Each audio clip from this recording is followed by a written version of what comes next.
So India versus South Africa test series வந்து ஒரு வழியாக வந்து முடிவுக்கு வந்துருச்சு. ஸோ வந்து ரொம்பவே எக்ஸைட்மெண்ட்டாக இருந்தோம்.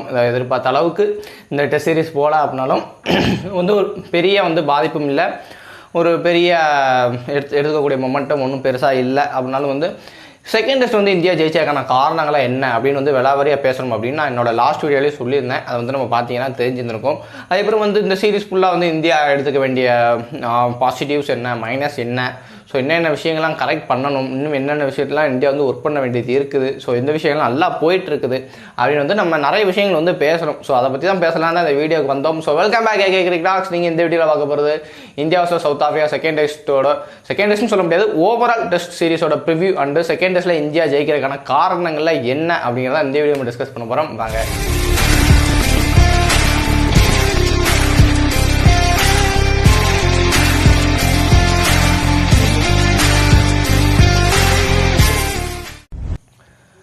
ஃபஸ்ட்டு வந்து நம்ம வந்து இந்தியா வந்து செகண்ட் டெஸ்ட்டில் ஜெயிச்சதுக்கான காரணங்கள் என்ன, எப்படிலாம் செயல்பட்டாங்க அப்படிங்கிறது வந்து ஃபஸ்ட்டு விளாவரியாக பேசிடலாம். வந்து எனக்கு வந்து ஒரு 3-4 பாயிண்ட்ஸ் வந்து தெரிஞ்சிச்சு இந்தியா வந்து இந்த மேட்ச்சை வந்து ஜெயிக்கிறதுக்கு ரீசன்ஸ்லாம் என்ன அப்படின்னு.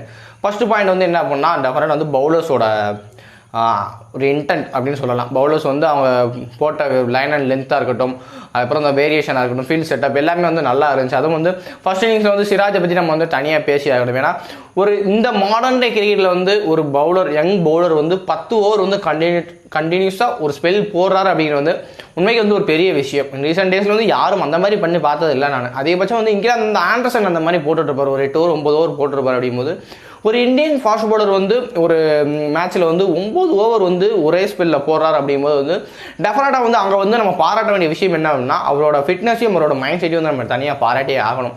ஏன்னா வந்து ஒரு சைடு விக்கெட் விழுந்துட்டு இருக்கு அப்படின்னாலும் வந்து எக்ஸ்ட்ரா வந்து அவர் எதுவுமே ட்ரை பண்ணலை. இல்லை சார், எனக்கு விக்கெட் வருது, அதுக்காண்டி வந்து நான் எல்லா பாலும் வந்து நான் விக்கெட் ட்ரை பண்ண மாட்டேன் அப்படின்ட்டு அவரோட லைன் அண்ட் லென்த்தில் எது அவர் பெஸ்ட்டு, இந்த உள்ளே கொண்டு வந்து வெளியே போகிற பாலை வந்து எப்படி நான் போடலாம், பேட்ஸ்மேனை செட் பண்ணார், நல்லா அந்த ஆட வச்சுட்டு இருந்தார், லீவ் பண்ண வைக்கல, அதிகமாக பால் வெளியே போட்டு பேட்ஸ்மேன் வந்து அந்த ஒரு அந்த கன்வின்ஸ்லேயே வச்சிருந்தார், பால் உள்ள விடுதா வெளியே போகுதா அப்படின்னு தெரியாமலே வந்து சிராஜ் வந்து அந்த 2 மைண்ட்லேயே வந்து வச்சிருந்தார். ஸோ வந்து அது வந்து பெரிய ப்ளஸ். ஏன்னா சவுத் ஆஃப்ரிக்கா வந்து நீங்கள் ஒரு 55 ரனில் ஆல் அவுட் ஆகுறீங்க அப்படின்னு இந்த மாதிரியான பவுலிங் போட்டால் மட்டும் தான் உங்களால் முடியும். அப்படின்றப்போ வந்து டெஃபினட்டாக வந்து ஃபர்ஸ்ட் இன்னிங்ஸ் வந்து சிராஜ் வந்து அற்புதம் போட்டார்.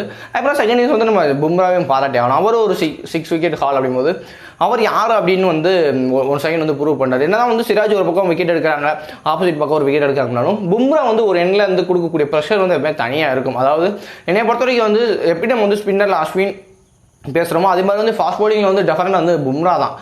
ஒரு எண்டிலேருந்து அவங்க வந்து அந்த ரன்னை வந்து கண்டெயின் பண்ணிட்டே அவங்க. ஜடேஜா வந்து ஒரு இந்தியாவில் நடக்கிற மேட்ச் வந்து ஒரு 5 விக்கெட் எடுக்கிறார் அப்படின்னா, மறுபக்கம் பார்த்தீங்க அப்படின்னா அஸ்வின் வந்து எக்கானமியாக போட்டிருப்பார். அஸ்வின் வந்து ரன்னே கொடுக்க மாட்டார். அப்படிங்கும்போது சரி வேறு வழி இல்லை, அவங்க பக்கம் நம்ம போயாங்கணும் அப்படின்னு விக்கெட் வரும். ஸோ வந்து அந்த வகையில் வந்து சிராஜ் பும்ராவோட நியூ பால் காம்போ வந்து இப்போது ரொம்பவே பெஸ்ட்டாக இருக்காது. ஒயிட் பால்லையாக இருக்கட்டும், ரெட் பால்லையாக இருக்கட்டும், one of the best signs India. So அதையும் வந்து நம்ம பின்னாடி இன்னும் தெளிவாக பேசணும். செகண்ட் மைண்ட் வந்து நான் என்ன சொல்கிறேன் அப்படின்னா, கேப்டன்சியை பற்றி வந்து தனியாக பேசணும். அதாவது நான் என்னோட ஃபஸ்ட்டு ப்ரிவியூவில் வந்து சொல்லியிருந்தேன், ரோஹித் சர்மாவோட இன்டென்ட் வந்து ரொம்பவே லோவாக இருக்குது, அதை வந்து அவர் கரெக்ட் பண்ணிக்கணும் அப்படின்னு நான் சொல்லியிருந்தேன். அது வந்து இந்த மேட்ச் வந்து ரோஹித் சர்மா வந்து கரெக்ட் பண்ணிட்டார். உண்மைக்கே அந்த இன்டென்ட்டை கொண்டு வந்தார். நான் என்னெல்லாம் சொன்னேன் ஃபஸ்ட் டெஸ்ட்டில் சொன்னனோ அதெல்லாம் இந்த மேட்ச்சில் நடந்துச்சு. அது நான் வந்து சொன்னனால தான் நடந்துன்னு சொல்ல மாட்டேன், இதெல்லாம் நடந்தால் இந்தியா ஜெயிக்கலாம் அப்படிங்கிற மாதிரி சொல்லும்போது அதெல்லாம் கரெக்டாக நடந்துச்சு. அதாவது வந்து எல்கியருக்கு வந்து அந்த ஃபர்ஸ்ட் இன்னிங்ஸில் ஸ்டார்டிங்லேயே வந்து பார்த்தீங்கன்னா ஒரு ஷார்ட்டில் இருக்கும், பின்னாடி வந்து ஒரு ஃபைனலுக்கும் வச்சாங்க. அப்படிங்கும்போது நமக்கு என்ன தெரிஞ்சு அப்படின்னா, இந்தியா வந்து விக்கெட்டை எடுக்கணுங்கிற நோக்கத்தோடு வராங்க. பேட்ஸ்மேன் தப்பு செஞ்சால் பரவாயில்ல, ஸ்டார்டிங்லேயே அந்த விக்கெட்டை எடுக்கணும் அப்படின்னு சொல்லி அதை வந்து விராட் கோலி போய் ரோஹித் சர்மா சொன்னார், ஒரு ஷார்ட்டில் நம்ம வைப்போம் அப்படிங்கும்போது அந்த டிஸ்கஷன் போனதுக்கப்புறம் அவங்க வச்சாங்க. விக்கெட் விழுந்துச்சு. நான் அந்த ஒரு 2 டாட் பால் வந்துச்சு, ஷார்ட் லெக்கில் போட்டு 2 டாட் பால் வரும்போது நான் மேட்ச் பார்க்கும்போது எனக்கு ஒரு ஆசை இருந்துச்சு, சப்போஸ் இந்த பால் ஒரு ஆஃப் சைடில் சிராஜ் வீசினார் அப்படின்னா விக்கெட் எடுக்கிற வாய்ப்பு இருக்குது அப்படின்னு நினச்சிக்கிட்டே இருந்தேன். ஸோ அதே மாதிரி ஆஃப் சைடில் தான் வீசினார், எட்ஜ் எடுத்து போல்ட் ஆச்சு. அப்படிங்கும்போது வந்து ஒரு இன்டென்ட்டோட தான் வந்தாங்க. அந்த விக்கெட் எடுக்கும்போது அவங்க பண்ண செலிப்ரேஷன், அதுவும் அந்த ஒவ்வொரு டாட் பாலுக்கும் வந்து பின்னாடி இருந்து விராட் கோலி வந்து அந்த ஒரு குரல் கொடுத்துட்டேன். அப்படிங்கும்போது ரோஹித் சர்மா பற்றி தனியாக பேசணும். வேணா விக்கெட் சிராஜ் ஒரு பக்கம் எடுத்துட்டு இருக்கார், ரைட். ஆனால் அவருக்கு வந்து 9 ஓவர் ஸ்பெல் வந்து கொடுத்தது வந்து டெஃபினட்டாக வந்து பர்ஃபெக்ட். ஏன்னா வந்து டக்குன்னு நம்ம முடிக்கணும், எந்த அளவுக்கு உங்களை வந்து நம்ம சீக்கிரம் ஆல் அவுட் ஆக முடியுமோ அந்த அளவுக்கு நம்ம ஆல் அவுட் ஆகிட்டு போகணும் அப்படிங்கிற இன்டென்ட் வந்து ரோஹித் சர்மா இருந்தார். ஸோ அது வந்து பேட்டிங்னு வந்து கண்டினியூ ஆச்சு. 55 ரன் தான் லீடு, எவ்வளோக்கு எவ்வளோ சீக்கிரம் இந்த லீடை நம்ம எடுக்க போகிறோம் அதை நம்ம எடுத்து ஆகணும் அப்படின்ட்டு அட்டாக்கிங் ஆனார். அவுட் ஆன பால் வந்து அன்ஃபார்ச்சுனேட் வந்து கொஞ்சம் எக்ஸ்ட்ரா பவுன்ஸ் ஆகுது. இல்லை அப்படின்னா ரோஹித் சர்மா ஒரு பெரிய ஸ்கோருக்கு போயிருந்துருவாங்க. அந்த பேட்டிங் நம்மளோட இன்டென்ட் தெரிஞ்சு செகண்ட் இன்னிங்ஸ்லேயே வந்து பார்த்தீங்க அப்படின்னா அந்த ஒரு சைடு வந்து மார்க்கரை மடிச்சு இருக்கும்போது அவருக்கு வச்ச ஃபீல்ட் செட்டப், செகண்ட் வந்து சிராஜ் அந்த எண்டு மாற்றி கொண்டு வந்து சிராஜ் அந்த லென்த்தை போட வச்சு எடுக்க வச்ச விதம் வந்து ரோஹித் சர்மா கேப்டன் வந்து எனக்கு ரொம்பவே பிடிச்சிருந்துச்சு. ஸோ அதை வந்து மறுபடியும் இப்போ தான் கற்றுட்டு இருக்காரு. அது இன்னும் அதை வந்து மேம்படணும் அப்படிங்கும்போது வந்து டெஃபினட்டாக வந்து இதே மாதிரி அட்டாக்கிங் இன்டென்ட்டில் ஆடினா தான் ஓவர்சீஸில் நம்ம ஜெயிக்க முடியும். ஸோ பார்க்கலாம். அதுக்கப்புறம் விஷயம் வந்து என்ன அப்படின்னா, உண்மைக்கு வந்து சவுத் ஆஃப்ரிக்கா வந்து ஃபர்ஸ்ட் இன்னிங்ஸில் 55 ரனுக்கு ஆல் அவுட் ஆகுனா தான் இந்த மேட்ச் நம்ம ஜெயிக்கிறதுக்கு மிகப்பெரிய காரணமே நான் சொல்லலாம். ஏன்னா வந்து சவுத் ஆஃப்ரிக்கா மாதிரியான கண்டிஷனில் வந்து நம்ம பேட்ஸ்மேன்ஸ் வந்து இப்போ வந்து ரொம்பவே ரன் எடுக்க வந்து கஷ்டப்படுறோம். ஒரு 350 அப்படிங்கிறதே வந்து ஒரு பெரிய ஸ்கோராக இருக்குது. அப்படிங்கும்போது நம்மளால் முடிஞ்சது என்ன, நம்ம ஸ்ட்ரென்த் வந்து பாஸ் போலிங் நம்ம நல்லா போட முடியும். அப்படிங்கும்போது அவங்களுக்கு எவ்வளோ மினிமைஸ் பண்ண முடியும். 55 அப்படிங்கிறது வந்து ரொம்பவே லோ டோட்டல் என்னை பொறுத்த வரைக்கும். அந்த 55 வந்து கட்டுப்படுத்தினது, அவங்கள ஆல் அவுட் ஆக்குனது வந்து டெஃபினட்டாக வந்து பெரிய விஷயம். அதுவும் வந்து செகண்ட் இன்னிங்ஸில் வந்து பார்த்தீங்க அப்படின்னா மார்க்கிறத தவிர வேறு யாருமே அடிக்க இல்லை. ஸோ 2 இன்னிங்ஸ் ஒரு டீம் வந்து நீங்கள் ரெஸ்ட்ரிக்ட் பண்ணுறீங்க அப்படிங்கும்போது அந்த அளவுக்கு உங்கள் பவுலிங் இருக்குது. ஸோ அந்த ரெஸ்ட்ரிக்ட் பண்ணால் தான் இந்த மேட்ச் வந்து இந்தியா ஜெயிச்சாங்க காரணம் அது ஒன்று இருக்குது. அதுக்கப்புறம் கடைசி வந்து ஒரு பாயிண்ட் பேசணும். அதுக்கப்புறம் கேச்சிங் பற்றி டெஃபினட்டாக பேசும். கேச்சிங் ஃபீல்டிங், அதாவது லாஸ்ட் மேட்ச்சில் ஒன்று மிஸ் ஆச்சு. அதாவது பாயிண்டில் வந்து அஸ்வின் சப்போஸ் ஒரு சில அஸ்வின் பும்ரா மாற்றி நின்றுட்டு இருந்தாங்க.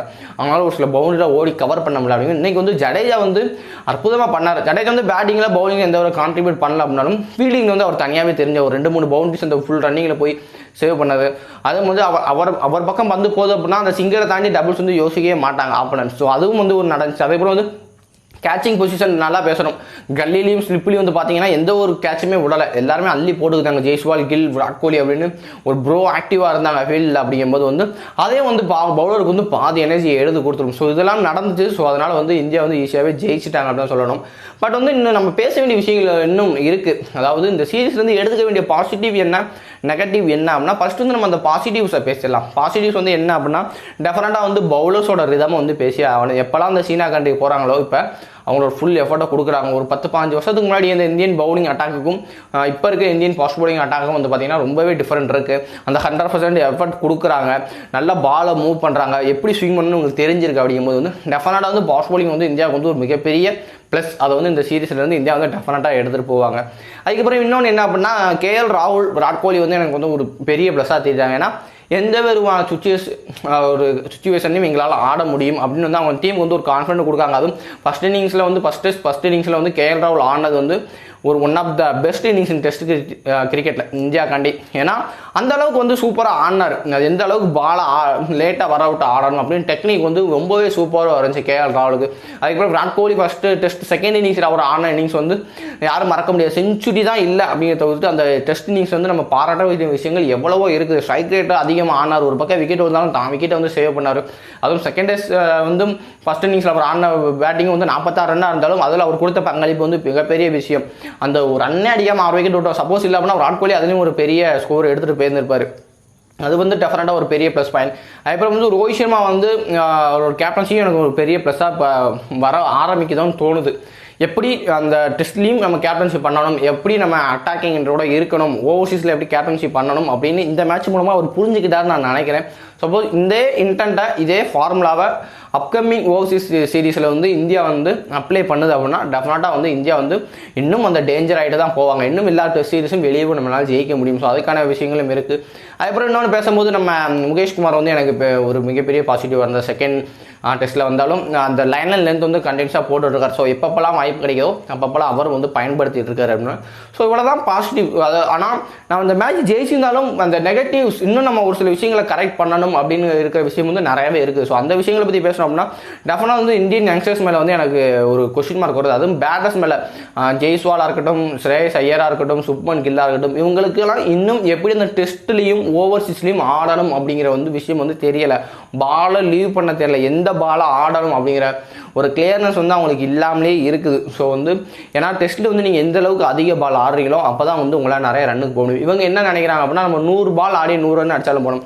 அது நடக்காது. ஒயிட் பால் வேறு, டெஸ்ட் பால் வேறு, பிச் வந்து வேறு வேறு இதில் இருக்கும். ஸோ வந்து பவுலர்ஸ் வந்து நீங்கள் வேறு விதமான பவுலர்ஸை ஃபேஸ் பண்ணுவீங்க. அவங்களோட லைன் அண்ட் லென்த் வேறு மாதிரி இருக்கும், அவங்களோட எண்ணம் வந்து வேறு மாதிரி இருக்கும். அப்படிங்கும்போது வந்து டெஃபினட்டாக அது தகுந்த மாதிரி தயாராகணும். அப்படிங்கும்போது டெஃபினட்டாக வந்து இனி அதுக்கு தகுந்தாப்புல வந்து இவங்க தயார் ஆகலை அப்படின்னா டெஃபினட்டாக வந்து இது வந்து ஒரு பேக் பயராக இருக்கும் இந்தியாவுக்கு வந்து வருங்கால ஓவர்சீஸ் டெஸ்ட்டில் வந்து. ஸோ வந்து இந்த பேட்டிங் வந்து இம்ப்ரூவ் பண்ணணும். இப்போ 2018-19 வந்து பார்த்தீங்க அப்படின்னா இந்த வந்து ஓவர்சீஸில் அந்த டைத்தில் ஜெயிக்கும் போது விராட் கோலி, புஜாரா, ரஹானே அப்படின்னு 3 பேர் வந்து ஃபார்மில் இருப்பாங்க.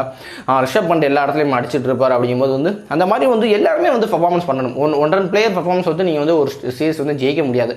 ஸோ வந்து அது பண்ணி ஆகணும். இந்தியா வந்து அதை வந்து கரெக்ட் பண்ணணும். செகண்ட் வந்து அந்த தேர்ட் ஃபாஸ்ட் பவுலர் யார், யங்ஸ்டர்ஸ் புதுசாக வரக்கூடிய ஃபாஸ்ட் பவுலர் யார் பண்ண போகிறாங்க. சதீஷ் கிருஷ்ணா வந்து இந்த டெஸ்ட் சீரிஸ் வந்து ரொம்பவே டிசப்பாயின்மெண்ட்டாக இருந்தார். அவரோட லைன் அண்ட் லென்த் வந்து கரெக்டாக இல்லை. அவரை வந்து செட்டிலாகவும் விடல. ரெண்டாவது சவுத் ஆஃப்ரிக்கன் பிளேயர்ஸ் அவரை பார்த்தாலே வந்து டார்கெட் பண்ணி அட்டாக் பண்ணாங்க. அப்படிங்கும்போது அது அவர் இன்னும் கற்றுக்க வேண்டிய விஷயங்கள் நிறைய இருக்குது. அதுக்கப்புறம் வந்து அந்த லோயர் ஆர்டர் பேட்டிங் யார் அப்படின்னு இந்த சீரிஸில் வந்து நான் டெஃபினட்டாக வந்து ஹர்திக் பாண்டியா வந்து உண்மைக்கு நான் மிஸ் பண்ணேன் டெஸ்ட் மேட்ச்சில் வந்து. ஏன்னா வந்து அவரோட அந்த பவுலிங் வந்து எனக்கு ரொம்பவே ஹெல்ப் பண்ணியிருக்கும். பேட்டிங்கும் என்னை பொறுத்தவரை சீக்கிரம் விக்கெட் கொடுக்க மாட்டார். அவருக்கு லீவ் பண்ணி ஆட தெரியும் அப்படிங்கிற வந்து ஒரு சில மேட்ச் வந்து முன்னாடியே காட்டியிருக்காரு. 2018 இங்கிலாந்து போகும்போதும் சரி, 2017 நம்ம சவுத் ஆஃப்ரிக்கா போகும்போதும் சரி, அவரோட டெஸ்ட் எபிலிட்டியை வந்து காமிச்சிருக்காரு. அப்படிங்கும்போது ஹர்திக் பாண்டியா மாதிரியான ஒரு பிளேயர் சவுத் ஆஃப்ரிக்காவுக்கு வந்திருந்தார் அப்படிங்கிற பட்சத்தில் வந்து டீம் இன்னுமே பேலன்ஸாக இருந்திருக்கும். இந்த லோயர் ஆர்டர் பேட்டிங் வந்து மறுபடியும் கரெக்ட் பண்ணணும். நீங்கள் நல்லா யோசித்து பாருங்கள். 2021 வந்து நம்ம ஆஸ்திரேலியாவை ஜெயிச்சும் போதாக இருக்கட்டும், அதுக்கப்புறம் 2022 வந்து இங்கிலாந்தோட அந்த டெஸ்ட் சீரிஸில் நம்ம லீட் எடுத்ததாக இருக்கட்டும், இதெல்லாம் வந்து என்ன மெயின் ரீசனாக இருக்கும் அப்படின்னு நம்ம பார்த்தோம்னா லோயர் ஆர்டர் பேட்டிங் வந்து அற்புதமாக இருக்கும். ஒரு வாஷிங்டன் சுந்தர் வந்து ஒரு சில மேட்ச் நல்லா அடிச்சு கொடுத்துருந்தாரு. ரிஷப் பண்ட் எப்பவுமே வந்து கன்சிஸ்டண்டாக பண்ணிட்டு இருக்காரு. அக்சர் பட்டேல் இந்தியா நடக்கும்போது அக்சர் பட்டேல் நல்லா பண்ணிட்டு இருந்தாரு. அதுக்கப்புறம் இங்கிலாந்து வந்து ஷமி, பும்ரா ஒரு 100 ரன் பார்ட்னர்ஷிப் போட்டு நம்ம ஜெயிச்சதெல்லாம் இருக்குது. அப்படின்னா அந்த லோயர் ஆர்டர் பேட்டிங் வந்து மறுபடியும் வந்து இந்தியா கரெக்ட் பண்ணி ஆகணும். ஸோ இந்த விஷயங்கள்லாம் கரெக்ட் பண்ணுறாங்க. ஒரு பேலன்ஸ் லெவன் வந்து நம்ம இன்னும் தயாரிக்க பட்சத்தில் டெஃபினட்டாக இந்த இயர் எண்டில் நடக்கக்கூடிய ஆஸ்திரேலியாவை நம்ம ஜெயிச்சு இந்த வேர்ல்டு சாம்பியன்ஷிப் ஃபைனலையும் நம்ம அடிக்கிற அதுக்கான வாய்ப்பு.